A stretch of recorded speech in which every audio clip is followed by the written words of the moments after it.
Good morning, students. I am Rajendra Tawar. Welcomes you on YouTube channel Science में DG by RS Tanwar. देखिए, tenth की classes continue करते हुए हमारे उस लेसन को जो है हम कंटिन्यू करते हैं। अगला टॉपिक लेते हैं, वर्क एनर्जी एंड पावर। देखिए, इसमें वर्क एनर्जी पावर में अगला टॉपिक हमारा है कंजर्वेशन ऑफ मैकेनिकल एनर्जी। हमने मैकेनिकल एनर्जी तो पढ़ ली है क्या होती है, लेकिन अब हम इसकी कंजर्वेशन को यहाँ समझेंगे। और कंजर्वेशन का जो है जो स्टेटमेंट है उसको हम law of conservation of mechanical energy कहते हैं। देखिए यहाँ पर हम क्या सीखते हैं, समझते हैं। देखिए, this law states that the mechanical energy of an isolated system remains conserved. It can only changes its form from kinetic energy to potential और potential to kinetic। देखिए, इस स्टेटमेंट का पूरे का मीनिंग समझें हम। कंजर्वेशन ऑफ मैकेनिकल एनर्जी हमें ये स्टेट करता है कि किसी भी आइसोलेटेड सिस्टम का मतलब यह है कि बाहर से उस फोर्स पर ना तो कोई फोर्स अप्लाई किया जाता है और ना ही अंदर से बाहर की और कोई फोर्स अप्लाई होता है। ऐसे सिस्टम को हम आइसोलेटेड कहते हैं। तो किसी भी ऐसे फिजिकल सिस्टम में हम ये कह रहे हैं कि उसके अंदर की जो मैकेनिकल एनर्जी है वो कांस्टेंट रहेगी। बस इतना अवश्य हो सकता है कि उसके अंदर पोटेंशियल एनर्जी हो सकता है कहीं पर काइनेटिक में बदल रही हो, और या फिर कहीं पर जो है काइनेटिक एनर्जी जो है पोटेंशियल में बदल रही हो। सिर्फ इतना हो सकता है, बाकी एनर्जी जो टोटल वैल्यू है एनर्जी की वो कंजर्व्ड रहती है। उसमें किसी प्रकार का कोई चेंज नहीं होता है, मतलब energy changes it's form only. तो देखिए, इसके हमारे पास तीन एग्जाम्पल हैं और ये तीनों एग्जाम्पल हमारे डिस्कशन में शामिल किए गए हैं, इम्पोर्टेंट हैं, हमें समझाने के लिए कहे जा सकते हैं। तो देखिए, पहला एग्जाम्पल हमारे पास है कि अगर कोई ऑब्जेक्ट फ्रीली फॉल करता है। हमने कहा कि if some object is freely falling under the action of gravity, gravity के एक्शन में अगर कोई ऑब्जेक्ट फ्रीली फॉल कर रहा है, ऊपर से नीचे की तरफ आ रहा है, तो ये कह रहे हैं कि उसकी हर मोमेंट पर, किसी भी मोमेंट पर यदि आप उसकी एनर्जी चेक करेंगे तो उसकी टोटल मैकेनिकल एनर्जी सेम रहेगी। हम जान चुके हैं, we all are aware of the concept of the term that total mechanical energy is sum of kinetic and potential. Total mechanical energy किसी भी सिस्टम की क्या होती है, उसकी काइनेटिक और पोटेंशियल का सम होती है। तो ये कह रहा है कि आप किसी भी मोमेंट पर अगर इसकी काइनेटिक और मैकेनिकल पोटेंशियल एनर्जी को जोड़ करके मैकेनिकल एनर्जी फाइंड करेंगे, वो इक्वल आएगी हमेशा। तो देखिए, यहाँ पर ये डायग्राम सिर्फ रिप्रेजेंटेशन के लिए जो है बनाया गया है, जिसमें हम सिर्फ ये बता रहे हैं कि भी ये तीन पोजीशंस हैं इस ऑब्जेक्ट की जो फ्रीली फॉल कर रहा है। यहाँ से ये इनिशियल पोजीशन है, यहाँ से ये ऑब्जेक्ट नीचे की तरफ चल रहा है, ज़मीन पे आ जाता है थ्री पोजीशन में। तो हम ये कह रहे हैं कि अगर इन तीन पॉइंटों पर, फर्स्ट पॉइंट पर, सेकंड पॉइंट पर, थर्ड पॉइंट पर, अगर हम इसकी एनर्जीज की टोटल वैल्यू फाइंड करें तो वो वैल्यू इक्वल आएगी। तो अपन ये कहें कि भी ये जो सिस्टम है, दिस सिस्टम ऑफ पार्टिकल जो है ना, ये क्या है, मैकेनिकल एनर्जी के कंजर्वेशन की को ओबे करता है। हमने यहाँ पर कहा कि फर्स्ट पॉइंट पर ई वन क्या होगी, के ई प्लस पी के बराबर। ई जो मैकेनिकल एनर्जी है वो हमेशा समेशन के बराबर होती है। तो यहाँ चूंकि इस हाइट पर ये ऑब्जेक्ट रुका हुआ था, काइनेटिक एनर्जी इसके पास नहीं थी और इसलिए काइनेटिक जीरो होगी, सिर्फ पोटेंशियल एनर्जी इसके पास होगी। फिर सेकंड पॉइंट पर जो है ना, ये चल भी रहा होता है और पोजीशन भी इसकी ग्राउंड से ऊपर होती है।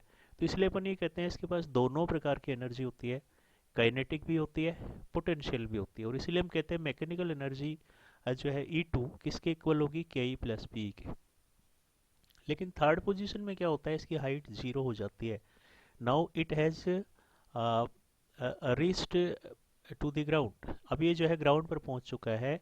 Now it has lost its height. अब इसके पास हाइट नहीं है, और हाइट नहीं है तो पोटेंशियल एनर्जी भी नहीं है। तो इसलिए थर्ड केस में इसकी जो टोटल मैकेनिकल एनर्जी है वो एग्जैक्टली सिर्फ काइनेटिक एनर्जी के ही बराबर होगी। तो ये तीनों केस की एनर्जी हैं। फर्स्ट पॉइंट पर ई वन है, सेकेंड पे ई टू है, थर्ड पर ई थ्री है। लेकिन हमारी जो है ऑब्जर्व करने के लिए जो पॉइंट है वो ये है कि इन तीनों एनर्जीज की वैल्यू इक्वल होती है। E one will be equal to E two will be equal to E three. मतलब क्या हुआ, फर्स्ट पॉइंट के पास सिर्फ एक एनर्जी थी, लेकिन जब ये चला तो मोशन क्रिएट हुई और काइनेटिक भी पैदा हो गई, और पोटेंशियल का एक पार्ट काइनेटिक में बदल गया। लेकिन समेशन बराबर है और ऐसा ही चेंज जो है इसमें हो सकता है। तो ये एक एग्जांपल था कंजर्वेशन का। दूसरा एग्जाम्पल है the mechanical energy of A spring remains constant during its motion, कि जब कोई स्प्रिंग मोशन करती है तो स्प्रिंग के मोशन में भी ऐसा होता है कि उसकी मैकेनिकल एनर्जी टोटल जो है वो कांस्टेंट रहती है। हो सकता है किसी पॉइंट पर इसके पास दोनों एनर्जी होती है, किसी पॉइंट पर इसके पास सिर्फ काइनेटिक होती है, किसी पॉइंट पर इसके पास सिर्फ पोटेंशियल होती है। तो वो जो एनर्जीज हैं वो सिर्फ फॉर्म चेंज करके पैदा होती हैं। तो देखिए यहाँ पर ये स्प्रिंग है, ये देखिए ओरिजिनल ये स्प्रिंग जो है यहाँ से लेकर के और इस मिड पॉइंट तक है, ये इसकी मेन पोजीशन है स्प्रिंग की। ये जो मिड पोजीशन है ये मेन पोजीशन है, और इसको हमने वन नाम दिया है। कि जब स्प्रिंग यहाँ होती है तो उसके पास एनर्जी कितनी होगी, मोशन की बात की बातें, मोशन की बातें, रुकी हुई है तब तो ये स्टेशनरी होगी, एनर्जी जीरो होगी इसके पास। लेकिन जब हमने इसको स्ट्रेच करके छोड़ दिया तो उसके बाद ये मोशन करेगी काफ़ी समय तक, इस तरह से टू एंड फ्रो मोशन करेगी। तो इस टू एंड फ्रो मोशन के समय इसके पास यहाँ पॉइंट पर क्या एनर्जी होगी, और फिर जो है ई टू देखिए, यहाँ पर देखिए हम देखते हैं कि इसकी डिस्प्लेसमेंट मेन पोजीशन से डिस्प्लेसमेंट तो यहाँ जीरो हो जाएगा, और हमें पता है कि पोटेंशियल एनर्जी डिस्प्लेसमेंट पे डिपेंड करती है। अगर डिस्प्लेसमेंट जीरो है तो पी भी जीरो है, तो इसलिए यहाँ पोटेंशियल एनर्जी उस समय जीरो होगी और स्प्रिंग की kinetic energy total mechanical energy के इक्वल होगी। इसका मतलब यहाँ पर से जब स्प्रिंग गुजरेगी हमेशा इस मोशन के दौरान, यहाँ से जब स्प्रिंग गुजरेगी बीच से, तो उस समय इसकी मैक्सिमम काइनेटिक एनर्जी होगी और वो टोटल मैकेनिकल एनर्जी के इक्वल होगी। सेकेंड पोजीशन में जब हम इसे स्ट्रेच करके यहाँ होते हैं तो या इससे पॉइंट पर जब ये स्प्रिंग पहुंचती है मोशन के दौरान, तो इस पॉइंट पर डिस्प्लेसमेंट मैक्सिमम हो जाता है और पोटेंशियल एनर्जी मैक्सिमम हो जाती है। लेकिन एक मोमेंट के लिए स्प्रिंग यहाँ रुकती है, मोशन चेंज करती है, क्योंकि पहले इधर आ रही थी अब इधर जाएगी, तो इसलिए मोशन चेंज करेगी, वेलोसिटी जीरो हो जाएगी, काइनेटिक एनर्जी जीरो हो जाएगी। तो हम ये कहेंगे कि सेकेंड पॉइंट पर इसके पास सिर्फ पोटेंशियल एनर्जी है। फिर जब ये मीन को क्रॉस करते हुए जब फिर ये थर्ड पोजीशन पे आएगी यहाँ पर, तो कंप्रेशन की स्थिति है। इस कंप्रेशन के अंदर क्या होगा कि इसके पास फिर रुकेगी, ये वेलोसिटी फिर जीरो होगी, और इस समय भी इसके पास सिर्फ पोटेंशियल एनर्जी होगी जो कि डिस्प्लेसमेंट के कारण होती है। तो इस प्रकार हम देखते हैं कि इसके तीन पॉइंटों पर हमने देखा एनर्जी E1, E2 और E3 है, और इनका भी हम जो है टोटल वैल्यू को देखें तो ये तीनों वैल्यू बराबर आती है। मतलब बीच इनके बीच के पॉइंट जो हैं वहाँ पर क्या होगा, काइनेटिक पोटेंशियल दोनों होंगी, यहाँ पर भी काइनेटिक पोटेंशियल दोनों होंगी, लेकिन उनका समेशन जो है टोटल मैकेनिकल एनर्जी जो है वो इक्वल होगी। तो ये आपका दूसरा एग्जाम्पल था। उसके बाद देखिए थर्ड एग्जाम्पल आता है हमारे पास, the mechanical energy of a simple pendulum remains conserved during its motion. तो सिंपल पेंडुलम में भी ऐसा होता है। तो ये देखिए सिंपल पेंडुलम है और ये भी जो है मेन पोजिशन से लेफ्ट टू राइट में मोशन करता है। हमें देखते हैं कि जब ये लेफ्ट में होता है तो इसकी एनर्जी, इसकी पोजीशन मेन पोजीशन नहीं होती है, राइट में भी नहीं होती है। लेकिन आप ये देखिए कि जब ये मोशन में है, मतलब कहने का हमने इसको डिस्प्लेस करके छोड़ दिया, तो उस समय काफ़ी समय तक ये ओसिलेट करेगा, वो इसकी मोशन कहलाएगी। तो इस मोशन के दौरान जो है जब ये मेन पोजीशन पर आता है तो सबसे ज़्यादा स्पीड होगी इसकी, वेलोसिटी होगी इसकी। लेकिन यहाँ इसकी वेलोसिटी जीरो हो जाएगी, टू पर भी, फर्स्ट थ्री पर भी। तो टू और थ्री पोजीशन पर इसकी वेलोसिटी जीरो होने के कारण काइनेटिक एनर्जी जीरो होगी। तो हम ये कहेंगे कि टू और थ्री पॉइंट पर सिर्फ इसके पास एक ही एनर्जी होगी, पोटेंशियल एनर्जी, और वो मैक्सिमम वैल्यू में होगी, वो मैकेनिकल एनर्जी के इक्वल होगी। मेन पोजीशन पर इसके पास पोटेंशियल एनर्जी नहीं होगी, क्योंकि पोटेंशियल एनर्जी के लिए डिस्प्लेसमेंट चाहिए, डिस्प्लेसमेंट मेन पोजीशन पर जीरो हो जाता है, और इसलिए यहाँ पर सिर्फ इसके पास काइनेटिक एनर्जी होगी। तो वही केस है जो स्प्रिंग का था, कि ये जो है ना यहाँ सिर्फ काइनेटिक, यहाँ पोटेंशियल, और पाया ही जाता है कि तीनों एनर्जीज आपस में इक्वल होती हैं, E1 equals E2 equals E3। तो इस प्रकार से हम ये कह सकते हैं कि ये तीन एग्जाम्पल है हमारे पास। अगर हमें कंजर्वेशन ऑफ मैकेनिकल एनर्जी के एग्जाम्पल पूछे जाएँ तो हम ये तीनों बता सकते हैं, और एग्जाम्पल पूछे जाने की स्थिति में सिर्फ हमें बस एग्जाम्पल बताने हैं, इनकी पोजिशंस पे एनर्जी बतानी है और ये कहना है कि ये इक्वल होती है, बस nothing more we have to do. लेकिन हमारे पास एक प्रूफ और है। कई बार ऐसा हमारी किताब में एक क्वेश्चन है जिस क्वेश्चन में ये बोला गया है कि आप प्रूव करके बताओ इस बात को कि फ्रीली फॉलिंग ऑब्जेक्ट की मैकेनिकल एनर्जी कंजर्व्ड रहती है। इस बात को प्रूव करो कि इस ऑब्जेक्ट की एनर्जी, मैकेनिकल एनर्जी जो है कंजर्व्ड रहेगी। तो अभी तक तो हमने सिर्फ बताया था कि रहती है, लेकिन अब हमें प्रूव करना है इस बात को कि रहती है। तो ये एक इम्पोर्टेंट प्रूफ है जो हमारी किताब में एक क्वेश्चन के रूप में पूछा गया है। तो इसको हम यहाँ पर प्रूफ को या कर रहे हैं। देखिए हमने लिखा है कैसे प्रूव करें हम इसको।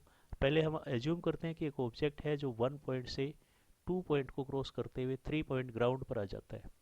ये 1 पॉइंट हाइट का पॉइंट है, 2 पॉइंट जो है वो मिड पॉइंट है, इंटरमीडिएट पॉइंट है, थर्ड पॉइंट जो है ग्राउंड का पॉइंट है। मतलब एक ऑब्जेक्ट एक हाइट से नीचे की तरफ गिरना शुरू करता है और ग्राउंड पर रीच करता है।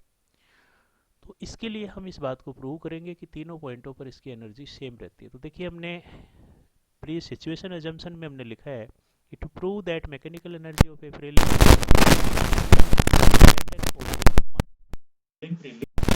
हाइट ऑफ कैपिटल एच, कि एक ऑब्जेक्ट कैपिटल एच की हाइट से एम मास का ऑब्जेक्ट नीचे गिरता है। Its velocity at point 0 metre per second. और शुरू में ये चला ही नहीं था, पहले जब हमने इसको छोड़ा था उस समय वेलोसिटी इसकी 0 थी।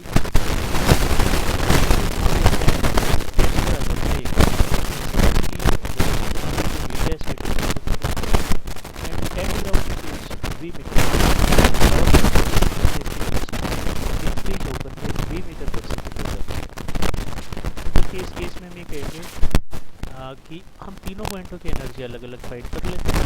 अगर वो एनर्जी इक्वल आ जाती है तो हमें कह पाएंगे we have proved the thing. देखिए हमने पहले पॉइंट पर एट इनिशियल पॉइंट की बात करते हैं, हमने कहा कि इसके पास काइनेटिक तो है ही नहीं। Mechanical energy is equal to kinetic energy plus potential energy, लेकिन चूंकि काइनेटिक तो है ही नहीं, वेलोसिटी नहीं है, सो इट इज 0। और पोटेंशियल है इसके पास। पोटेंशियल एनर्जी का फॉर्मूला हम जानते हैं m इंटू जी इंटू हाइट, और हाइट इस फर्स्ट पॉइंट पर कैपिटल एच है। तो इसलिए हम ये कहेंगे कि E1 जो है किसके इक्वल है mg कैपिटल एच। ये इक्वेशन नंबर 1 है। E1 जो है mg कैपिटल एच के इक्वल है, दिस इज इक्वेशन नंबर 1। अब देखिए एट पॉइंट 2 की बातें करते हैं। 2 पॉइंट पर स्थिति क्या है कि ऑब्जेक्ट जब 2 पॉइंट पर पहुंचा तो उस समय ये मोशन में भी है, पोजीशन में भी है, और इसलिए दोनों प्रकार की एनर्जी इसके पास होगी। लेकिन मोशन के लिए हमें इसकी वेलोसिटी चाहिए। वेलोसिटी हमने बताया कि इसकी वेलोसिटी v डैश है, और इसलिए इसकी kinetic energy half M V dash square होगी। और पोटेंशियल जो कि हाइट h ही रह गई है, तो h हाइट है, इसलिए पोटेंशियल एनर्जी क्या होगी mg स्मॉल h। अब बात आती है कि इसको हम कैसे रिजोल्व करें। तो देखो ये जो v डैश स्क्वायर है इसकी वैल्यू हम थर्ड इक्वेशन ऑफ मोशन से फाइंड कर सकते हैं, जो हम पढ़ चुके हैं इसी लेसन में। थर्ड इक्वेशन ऑफ मोशन हमें बताती है कि final v square is equal to U square plus 2gs, ये इक्वेशन है। तो इस केस में इनिशियल की जगह तो हम 0 लिखेंगे, क्योंकि इनिशियल वेलोसिटी इसकी मैक्सिमम हाइट पर 0 थी, और ये फाइनल है जिसको हमने v डैश का है। तो v डैश इसकी जो है ना कितनी होगी, डिस्टेंस कितना चला इसने, देखो 1 पॉइंट से 2 पॉइंट तक आने में इसने डिस्टेंस चली है कितनी, कैपिटल H माइनस H। तो इसलिए हमने यहाँ पर लिख दिया कि 2gs की जगह लिखा कैपिटल H माइनस H, और यू स्क्वायर 0 हो गया था। तो इस तरह से v डैश स्क्वायर की जगह हमने ये लिख दिया प्लस mgh। अब देखो आगे इसको मल्टीप्लाई किया, half m into 2g capital H, फिर minus half m into 2g small h, और प्लस mgh। यहाँ देखो आप कि ये जो है सोल्व करने से 2 से 2 कैंसिल होता है, यहाँ भी 2 से 2 कैंसिल होता है। तो ये जो टर्म है mg कैपिटल H आ जाता है, और ये term minus mg small h आता है, और एक mg स्मॉल h हमारे पास ऑलरेडी है। तो ये दोनों टर्म कैंसिल हो जाते हैं, और हमारे पास फाइनली एक टर्म एक ही बचता है mg कैपिटल H। ये इक्वेशन नंबर 2 है, जो हमें ये बताती है कि इस पॉइंट की 2 पॉइंट पर कितनी एनर्जी है इस ऑब्जेक्ट की, जो फ्रीली फॉल कर रहा है इस ऑब्जेक्ट की 2 नंबर के पॉइंट पर जो है mg कैपिटल H के बराबर एनर्जी है। अब देखिए हम 3 पॉइंट पर आते हैं कि 8.3 क्या होता है। 8.3 इसकी एनर्जी फिर से हम ये कहेंगे कि वैसे तो समेशन के बराबर होती है, के प्लस पी के इक्वल होती है, लेकिन हाइट खत्म हो गई है 3 पॉइंट पर। 3 पॉइंट पर हाइट नहीं है, और इसलिए इसके पास सिर्फ काइनेटिक एनर्जी होगी। मतलब यहाँ पर हमने देखेंगे कि हाइट है ही नहीं, ग्राउंड पर पहुँच गया ऑब्जेक्ट, तो इसलिए पोटेंशियल एनर्जी 0, सिर्फ काइनेटिक इसके पास होगी, जिसको हम हाफ एम वी स्क्वायर के द्वारा लिखेंगे, क्योंकि अब वेलोसिटी इसकी v स्क्वायर हो गई है। तो इस पर भी हम थर्ड इक्वेशन ऑफ मोशन लगाएंगे कि ऑब्जेक्ट जो है मैक्सिमम हाइट h से ग्राउंड तक पहुंचा है, इसलिए डिस्प्लेसमेंट तो कैपिटल H हो जाएगा, और इनिशियल वेलोसिटी 0। तो इस इक्वेशन में u की जगह हम 0 लिख सकते हैं, और s की जगह कैपिटल H। तो v स्क्वायर किसके इक्वल आता है, 2g कैपिटल H के। तो इसलिए हमने जो है E3 में क्या लिखा, 1/2 m small m into 2g capital h। 2 से 2 कैंसिल होता है and we have M G capital H. इस प्रकार हम ये कह पाएंगे कि तीसरे पॉइंट पर ये एनर्जी आ गई। This is third equation of motion. अब तीनों इक्वेशंस को देखिए आप, तीनों इक्वेशंस ऑफ मोशन में, तीनों इक्वेशंस ऑफ दिस एक्सप्लेनेशन में हमने ये देखा कि तीनों पॉइंटों पर एनर्जी बराबर आती है। देखो हमने देखा E2 पर एम जी कैपिटल एच है, E1 पर भी एम जी कैपिटल एच है, और E3 पर भी एम जी कैपिटल एच ही आती है। तो ये इस बात को प्रूव करती है कि भी E1, E2 और E3 आपस में इक्वल होती है। तो मतलब मैकेनिकल एनर्जी कंजर्व्ड है, ये बात प्रूव हो गई है। अब देखिए last I would again like to what we say request you to subscribe the channel and to complete your homework because it will be corrected in your regular classes. Thank you very much. PDF is given in the description of the video. आप PDF जो है वहाँ से देख सकते हैं।